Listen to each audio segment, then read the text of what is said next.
The term Paleolithic is a broad one. The time period otherwise known as the Old Stone Age, which lasted from around 3.3 million years ago to around 11,000 years ago, is essentially the dawn of man in the traditional sense. It is a segment of our evolutionary history that is marked by the construction of the first stone tools, made by some of our earliest ancestors on the plains of Africa in the Middle Pleistocene.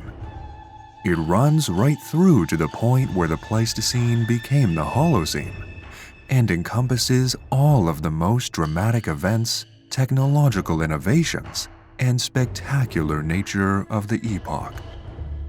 The Paleolithic would eventually go on to become the Mesolithic, which is where paleontology starts to blur the lines with archaeology, and where human innovations progressed spectacularly.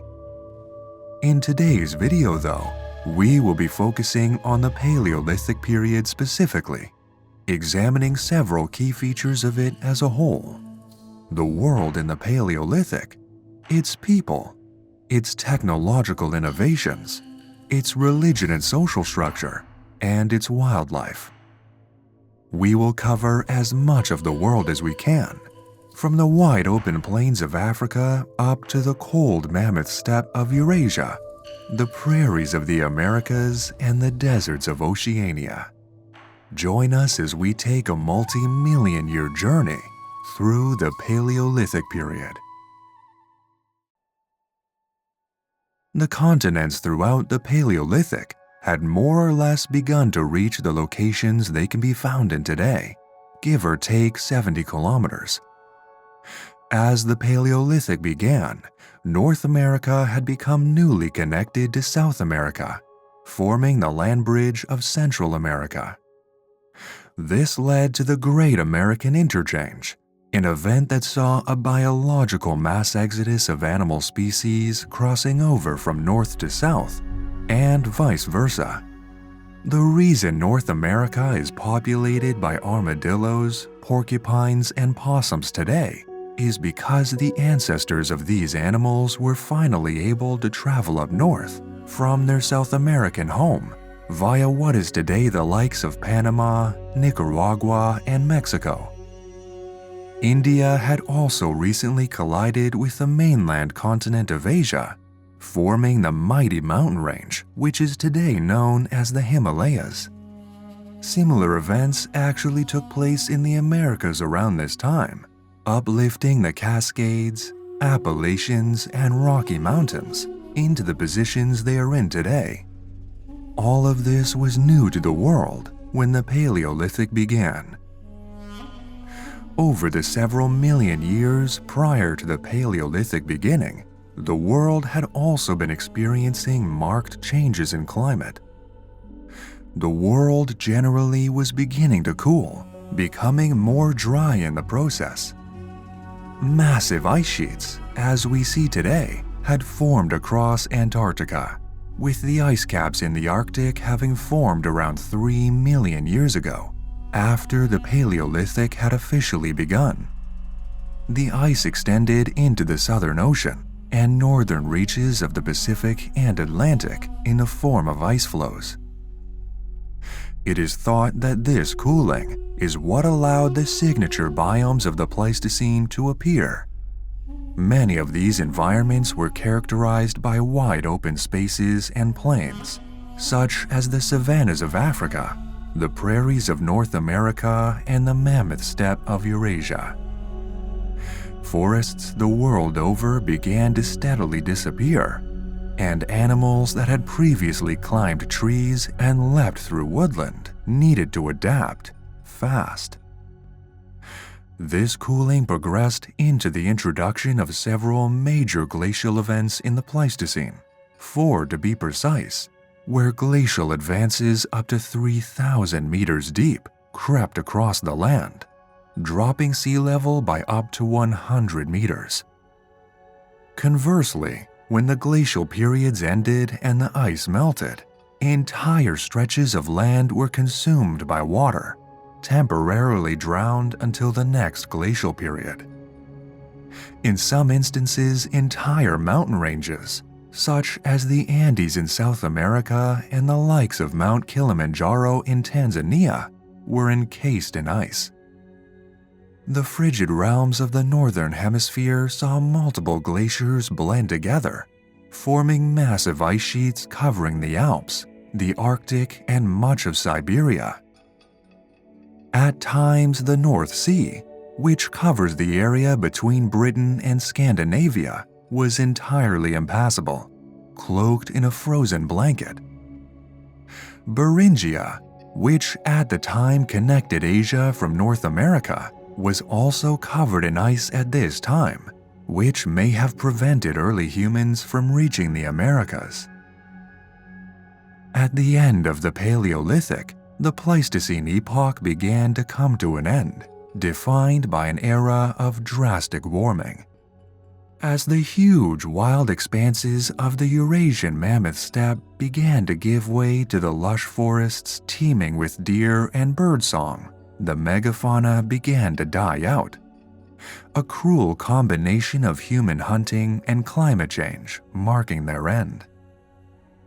With the new global warming marking the end of the Ice Age, humans were free to spread out to the last remnants of the North that were previously thought to be inaccessible due to glacial coverage, snuffing out the last of the woolly mammoths and woolly rhinoceroses amongst others.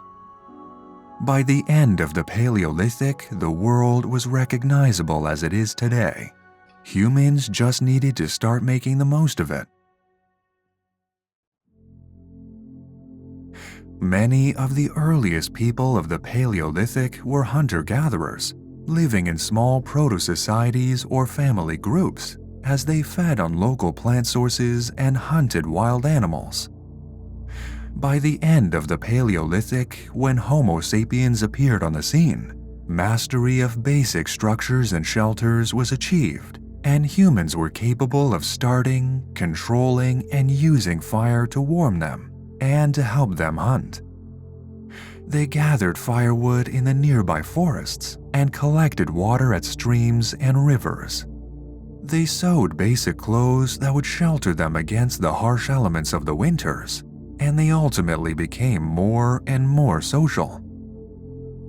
While the population density remained very low in comparison to that of today, possibly as a result of the nomadic lifestyles of these early humans, they were typically able to enjoy much more leisure time than we do today on account of our towering industrial cities and overloaded lifestyles.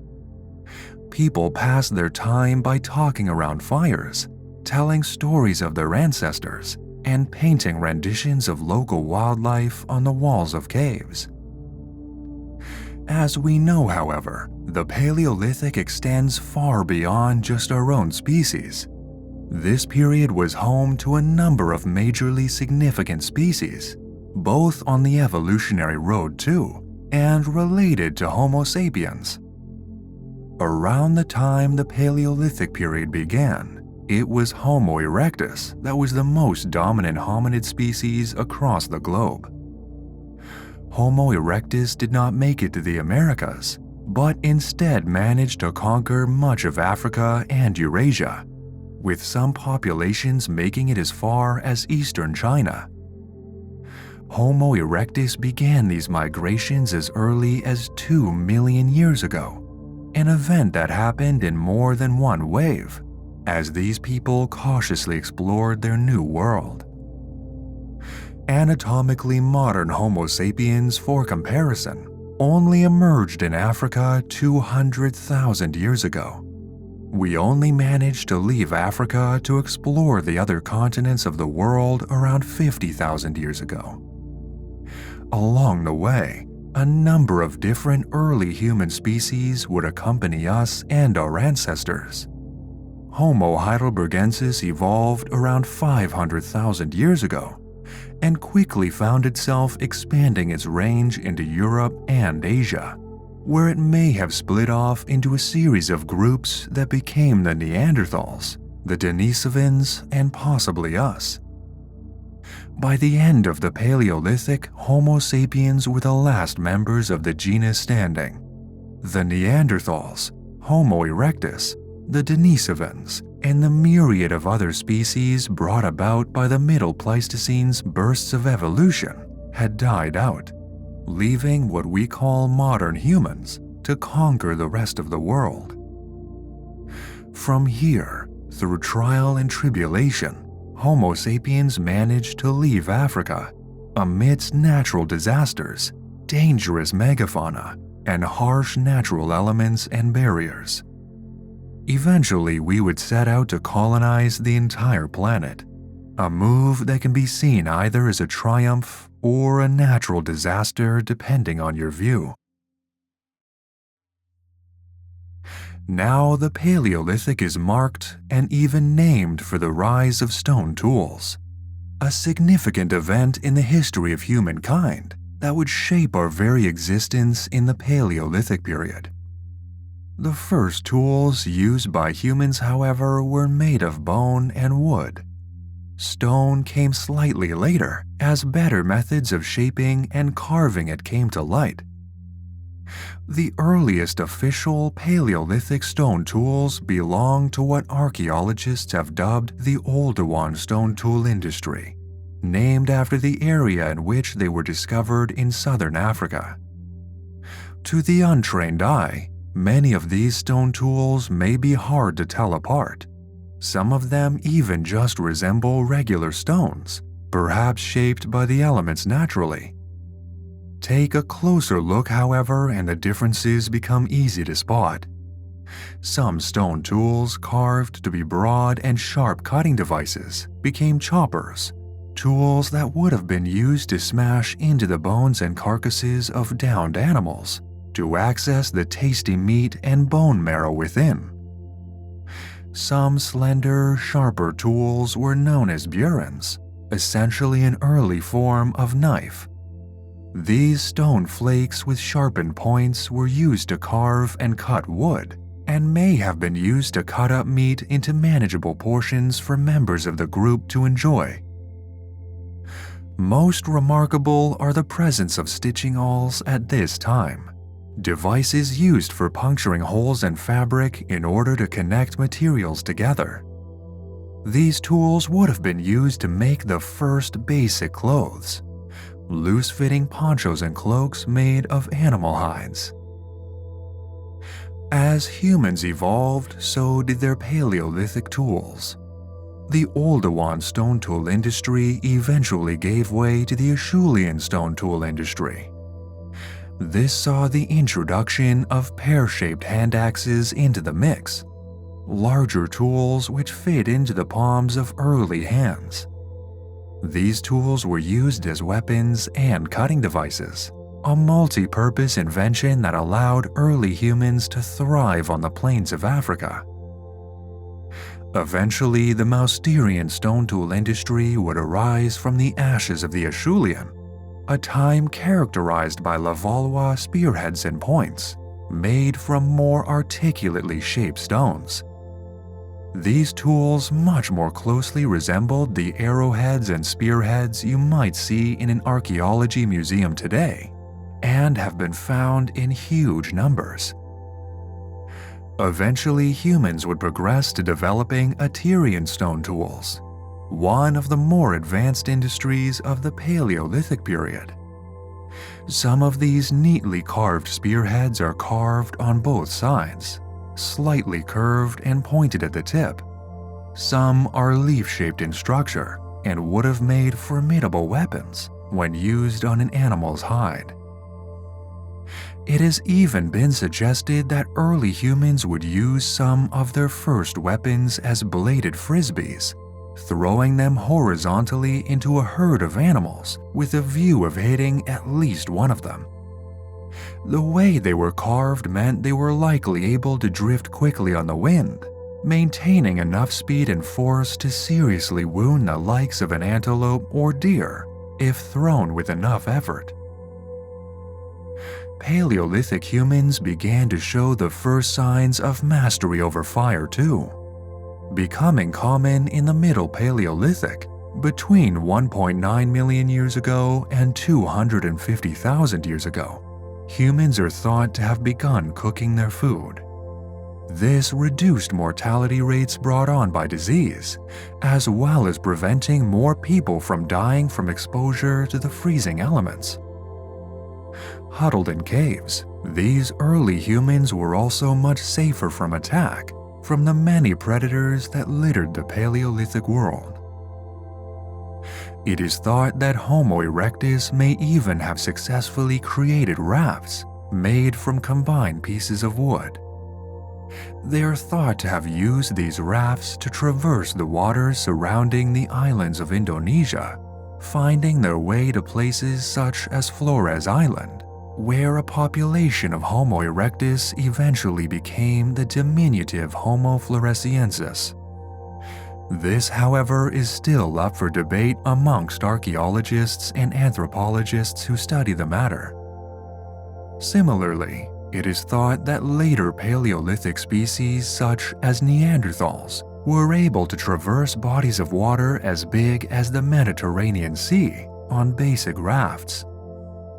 When our Homo sapiens ancestors developed this technology, it would become the foundation for the colossal ships that sail across the oceans today. As the Paleolithic progressed, humans developed their own tools in a multitude of effective weapons and utilities. Their tools became more accurate and controlled, and they would create a variety of smoothly formed spearheads, which were eventually hafted onto sticks to become fully fledged spears. Smaller versions of these stone tools would eventually be used in the construction of bows and arrows and atlatls used to launch projectiles at their prey.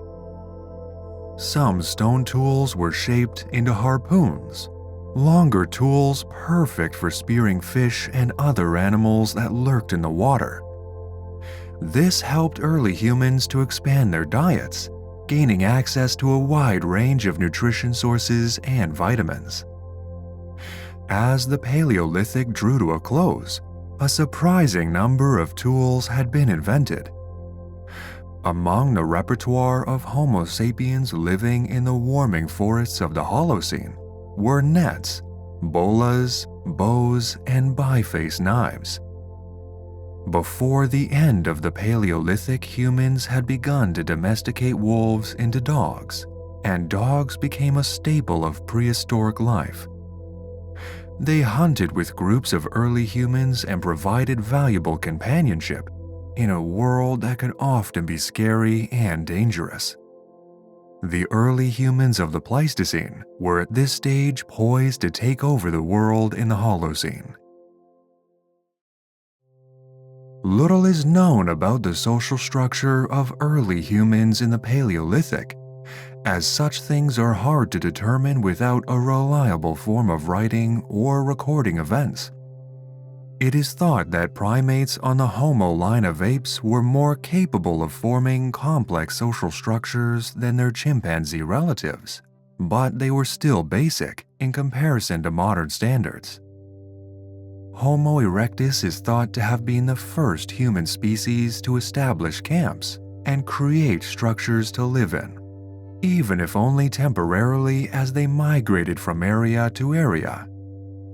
Scientists are also in debate as to whether or not species such as Homo erectus were either monogamous, mating for life with one partner, or polygynous, with one male mating with a number of females.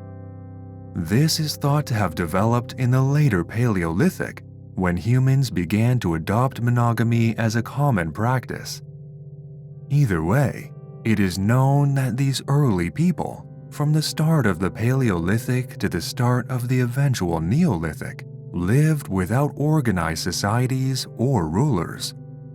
There's no doubt that there would have been a hierarchy of some sort, perhaps with the stronger or older individuals holding power and influence over the group, but they lived as nomadic hunter-gatherers, with no laws or written rules.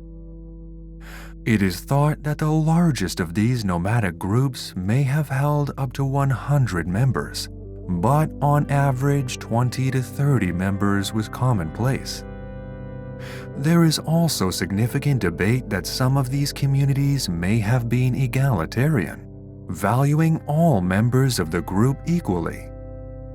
They are thought to have rarely warred or raided amongst other settlements at this stage, and groups often exchanged or combined members.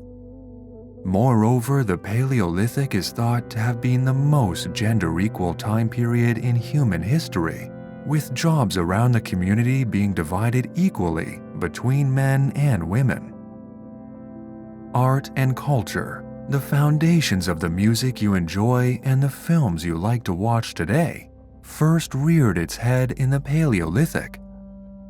The earliest evidence of undisputed rock art comes from bracelets and beads that have been found in caves across South Africa at sites such as the Blombus Cave. This is thought to have been a rare occurrence for the time, as this was early on in the Paleolithic. As the period progressed, art became much more commonplace. People from this time had also begun to paint themselves with a variety of colored ochres, typically brown and red, perhaps for ritual symbolism. What exactly the colors symbolized, we may never know. As the Paleolithic progressed, so did its art. Venus figurines, typically small statues carved into the shape of the female form, are known from the Upper Paleolithic, along with cave paintings that depict both animals and people from different parts of the world. The Venus figurines in particular have been the subject of much debate.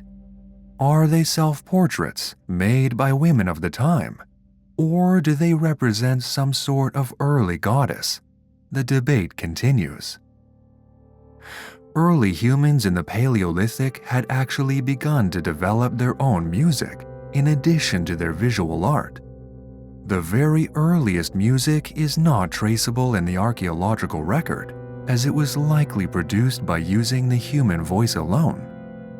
It is thought that rhythmic, instrumental music may have been formed when humans started to appreciate the sounds made by their daily activities, perhaps through hitting rocks together to form tools, or by opening nuts and bones to eat.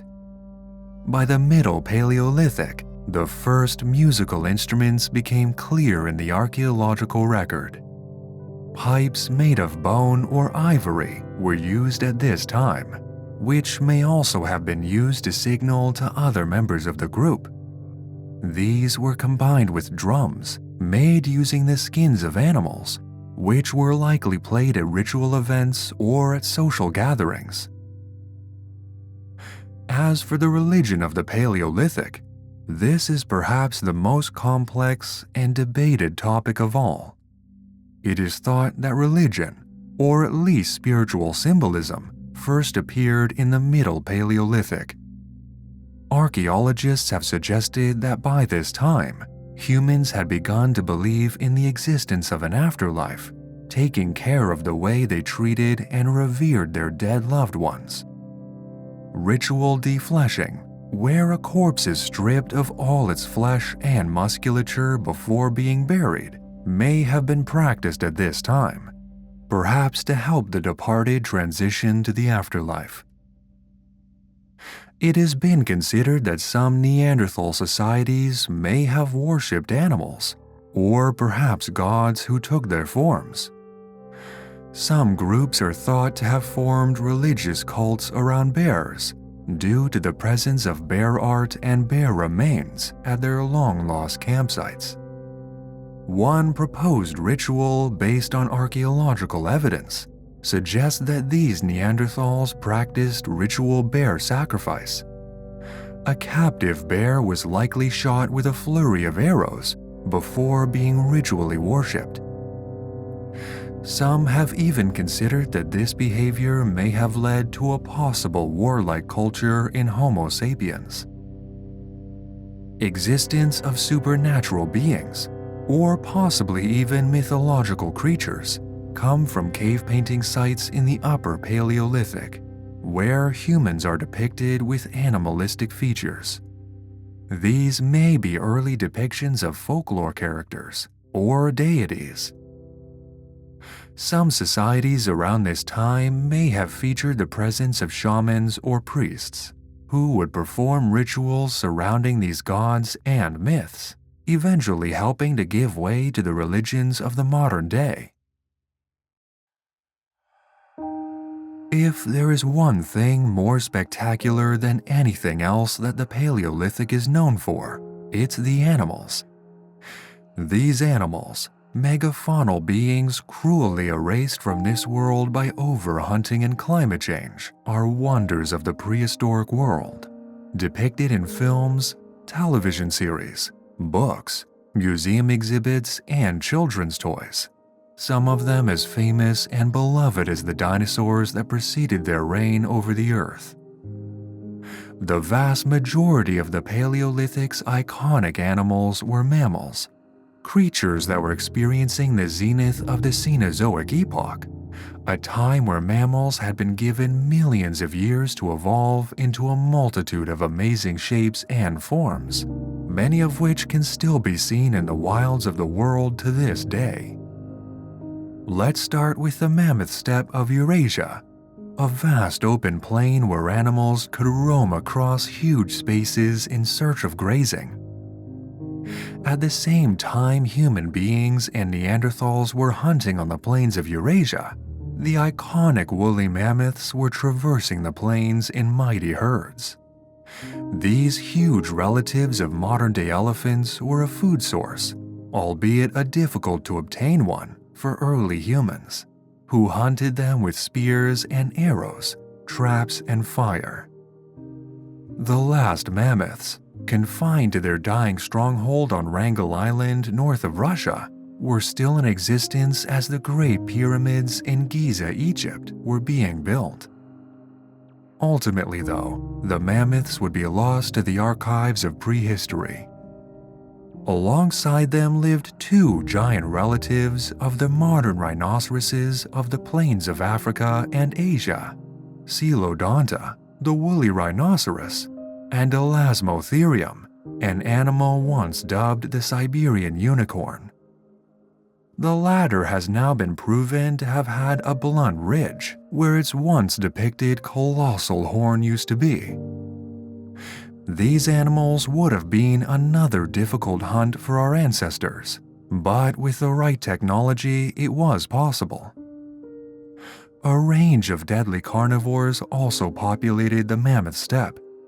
Cave bears, much larger than their modern relatives, would have proved a terrifying encounter for any early humans stumbling across a cave they thought was abandoned.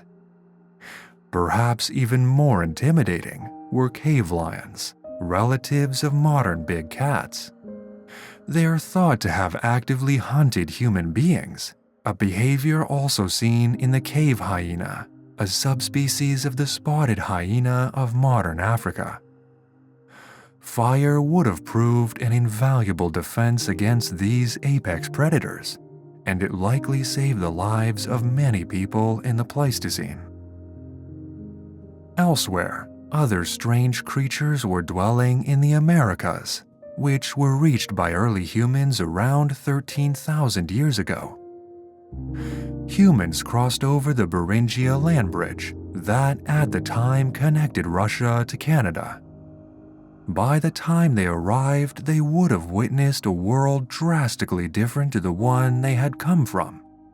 One of the main similarities would have been the mastodons, giant proboscideans similar in form to the mammoths of the Old World.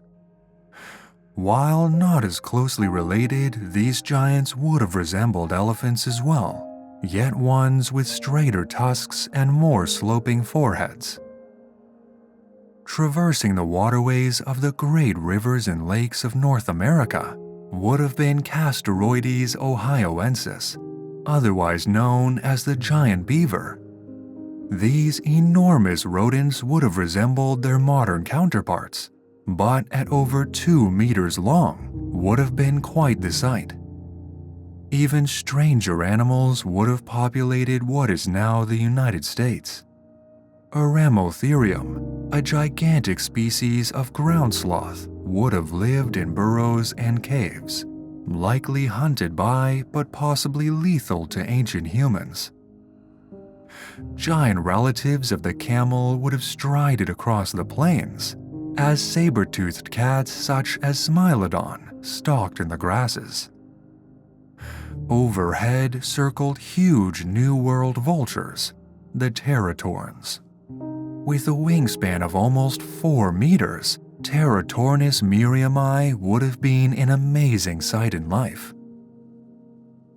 South America would have harbored even more wonders. The armored glyptodons, relatives of armadillos the size of cars, would have ambled through the grasslands, as even larger ground sloths, the likes of Megatherium, browsed the vegetation. Perhaps the strangest continent of all in terms of natural history was and still is Oceania. Humans first reached Australia around 50,000 years ago, and when they arrived on the warm shores of the northern part of the island, they would have been met with an incredible sight: kangaroos. These, however, were not the kangaroos you and I are familiar with today. These kangaroos were the likes of Procoptodon goliath, a huge species of short-faced kangaroo that walked like a human rather than hopping like other kangaroos. In the forests of Australia would have ambled the colossal Diprotodon, a distant relative of modern wombats and much, much larger. In the trees above would have stalked one of the scariest predators in all of natural history, Thylacoleo, the marsupial lion. With bladed, shear-like teeth, this apex predator pounced on its quarry from the branches above, dragging it away to eat. Strangely enough, the most familiar continent of all was likely Africa, the origin of humanity. Animals here would have resembled the animals we see in Africa today, from the big cats to the colossal elephants, hippos, and rhinos. Some extinct big cats, such as Dinofelis, would have posed a threat to early humans, but with the advent of stone tools and fire, they would have been able to adequately defend themselves. Other animals, such as the proboscidean Dinotherium, were present at this time too, a giant animal related to modern-day elephants, only with downward curved tusks and a shorter trunk. The world was a vast expanse waiting for our ancestors to explore, and explore they did. By around 13,000 years ago, the world was theirs, set to conquer the Holocene and forthcoming Mesolithic period. So that was a rundown of the Paleolithic period, a time that cradled the origins of humankind on the plains of sub-Saharan Africa. There is no doubt that we as a group of animals came a massively long way in a relatively short time, but there was still much more ground to cover, much more progress to be made. In the next video, we will be taking a look at the Mesolithic period, the time that followed the Paleolithic. As the world warmed and entered the Holocene, new challenges and opportunities became available to our ancestors, those unlike anything they had seen before.